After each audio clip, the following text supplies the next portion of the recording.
Hey, what's going on, everyone? My name is Matt Jarbo. This is $3 Theater, and you know what's really driving me insane right now? I literally, it's making me feel like I'm getting more gray hairs. The whole situation involving Disney and Marvel and Netflix and the Daredevil shows, the MCU shows over there, and whether or not they're gonna ever live on, whether or not we're gonna see Charlie Cox don the cowl one more time. I don't know. It's driving me up the fucking wall. But apparently Netflix knows, and Netflix, they're being a little bit on the optimistic side here, which is really weird because we just got done pulling my goddamn fucking heart out. Let's continue. Netflix canceled Marvel shows. Disney may revive them after all. In an interview, the head of Disney Plus says resurrecting the likes of Daredevil, Iron Fist, and Luke Cage is a possibility. Now, here's the thing. Please do not fuck with us on this one. I am asking you as a friend and as a future subscriber to your platform. It says here, maybe Daredevil, Iron Fist, and Luke Cage will live to fight another day.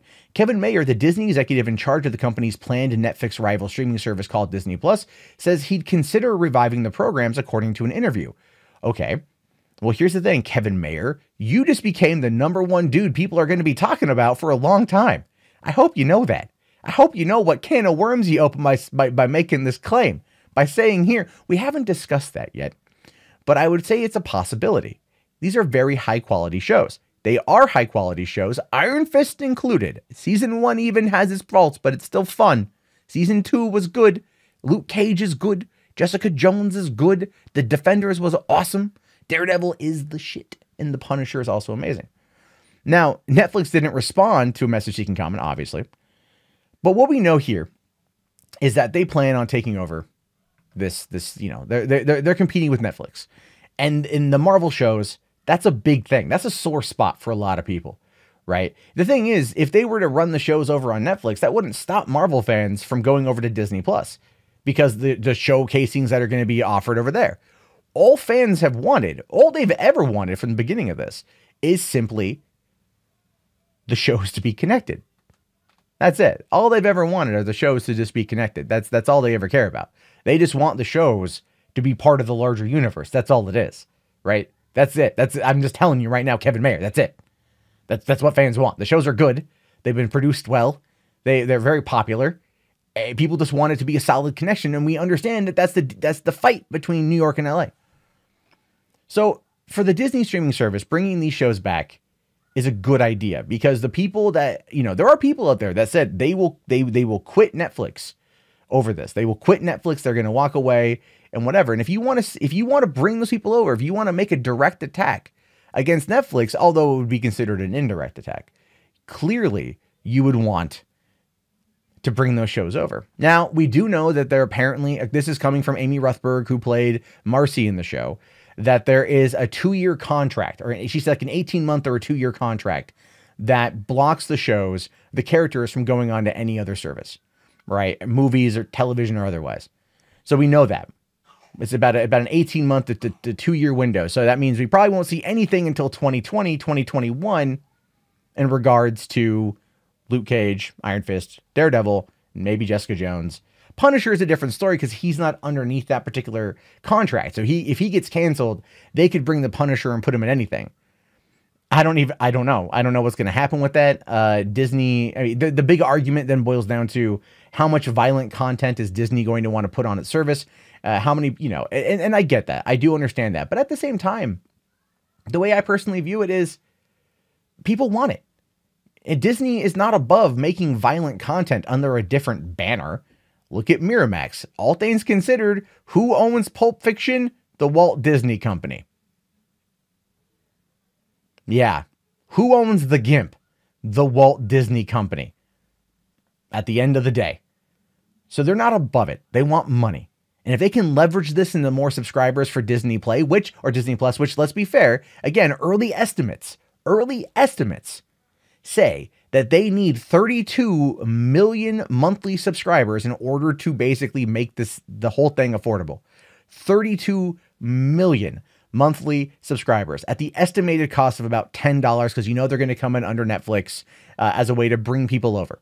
That's going to happen. And they're going to be able to use it, Hulu as a portal, basically using that as a way to jump in for people who have Hulu, but don't want to get another streaming service, but don't think about attaching Disney Plus to Hulu as being anything other than just it's part of the package sort of thing. Or Hulu's going to offer, Hulu and Disney Plus for X amount of cash, right? Because eventually Disney's going to own Hulu too. That's going to happen. Warner Brothers is selling their 10%.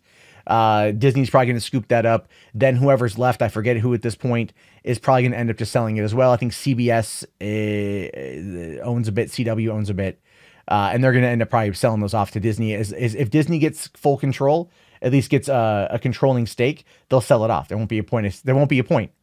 And we already know Warner's is currently working on like 3 separate streaming services. So I'm explaining to you where things are at. So this is what we know. We know that they want to bring over the people. Netflix currently has 125 million monthly subscribers, 125 million monthly subs. Disney needs a lot of those to also join up with Disney Plus. So by pulling all of the Star Wars stuff off of Netflix, all of the Marvel stuff off of Netflix, all of their other stuff off of Netflix, and putting it over on Disney Plus and Hulu is going to bring it all over there, which they're fine with. So hinting at bringing Daredevil and Jessica Jones and Luke Cage and Iron Fist and the Defenders over to Disney Plus, that it's a possibility because they're high quality shows, is a good way to get people interested in becoming a freaking member. Now, the thing here is, like I said at the beginning of this rant, Kevin Meyer is now the person who people are going to be talking about. Right? Before it was kind of a Feige issue. Everyone was looking at Feige as a dude to talk to about this one. Now we've got a name and we've got a position. There's a title. People know who he is. He made a comment publicly. So this dude is going to be the one people are talking about, which may exactly have been his point. His job is to run the Disney streaming service, to run Disney Plus. He wants to be out there. So when he makes a comment about it, people listen so they can put faith in him in order to make sure that the service is worth their time and investment. Just makes sense to me. Now, here's the thing, Kevin. Do not fuck this up. I'm telling you, do not mess this up. People will definitely not be happy at you if you mess this up. But he seems like he wants to bring it around. His job is to make money. He knows those shows are popular. He knows right now that Marvel is kind of a wounded brand in regards to James Gunn and the canceling of these shows and Captain Marvel's bad trailer reaction. He probably wants to make sure that he can do something to bring a little bit of positivity back to the Marvel brand and associate it with the Disney Plus service, which would only work to then foster subscribers and make more money for the entire company. At least I hope. Again, I could be wrong on all this. I'm willing to accept that, but this is my thoughts and my theories for right now. So I leave it to you. What are your thoughts? What are your theories on this one? How do you think things are going to play out? Be sure to let me know down in the comments below. You guys can also call into our voicemail line at 818-350-3281. That's 818-350-3281. And you can also find me on Discord, link in the video description, and I'm in there a lot, so we can always chat. I'll talk to you guys later. Have yourself a great day, and peace out.